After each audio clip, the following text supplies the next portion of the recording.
Seperti apa terusan Panama itu, sehingga harus bayar sangat mahal sekali lewat.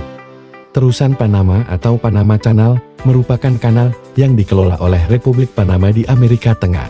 Dikutip dari Britannica, kanal ini menghubungkan Samudra Atlantik dengan Samudra Pasifik melalui tanah genting Panama yang sempit. Terusan Panama membentang sepanjang sekitar 65 km dari garis pantai dan sekitar 82 km dari perairan dalam Atlantik hingga Pasifik. Selesai dibangun pada Agustus tahun 1914. Terusan ini merupakan satu dari dua saluran air buatan paling strategis di dunia, selain terusan Suez. Adanya terusan Panama membuat kapal-kapal yang berlayar dari Amerika Serikat bisa mempersingkat perjalanannya sekitar 15.000 km. Kapal dari Amerika Selatan menghemat perjalanan sejauh 6.500 km.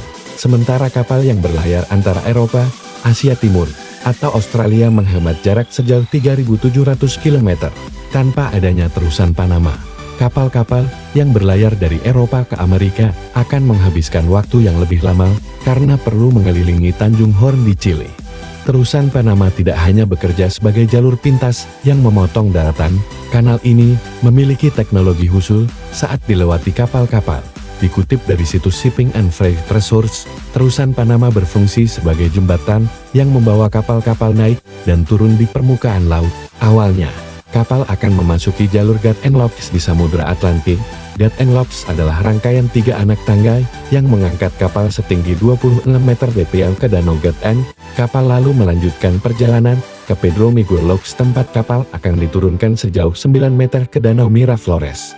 Kapal-kapal tersebut berjalan sejauh 2 km menuju Miraflores Lock yang menurunkan kapal sesuai permukaan laut. Kapal-kapal kemudian berlayar sepanjang 11,2 km memasuki Samudra Pasifik untuk bisa naik dan turun dari permukaan laut. Setiap kapal akan masuk ke ruang terkunci sepanjang 304 meter dan lebar 33,5 meter. Setiap ruangan terkunci terdiri dari 2 jalur kapal. Ini membuat salah satu jalur dapat ditutup untuk pemeliharaan sementara jalur lainnya tetap berfungsi normal. Mesin lalu akan memompa air masuk atau keluar dari ruangan tersebut. Kapal akan naik jika air di dalam ruangan bertambah, sementara kapal turun jika air dalam ruangan berkurang. Tarif terusan Panama, karena ukuran ruangan yang berfungsi sebagai tangga terbatas, tidak semua kapal bisa melewati terusan ini. Kapal yang bisa lewat harus memiliki panjang maksimal 32,3 meter. Untuk memperbanyak kapal yang lewat, otoritas terusan Panama membuat ruangan baru guna menaik turunkan kapal dengan panjang maksimal 367,2 meter. Ruangan ini dinamai Neo Panamax. Semua air yang digunakan di terusan Panama mengalir dari laut secara gravitasi. Karena itu, curah hujan sangat penting untuk menjaga operasional kanal ini. Rata-rata dibutuhkan 52 juta galon air untuk kapal yang lewat jalur kunci lama. Neo Panamax membutuhkan 22 juta galon air laut untuk beroperasi. Setiap kapal yang lewat dikendalikan oleh nahkoda khusus terusan Panama. Terusan ini menjadi satu-satunya jalur perairan di dunia dengan kapal yang tidak dijalankan oleh kaptennya sendiri. Dilansir dari Britannica, tarif untuk menggunakan terusan Panama bervariasi berdasarkan ukuran kapal.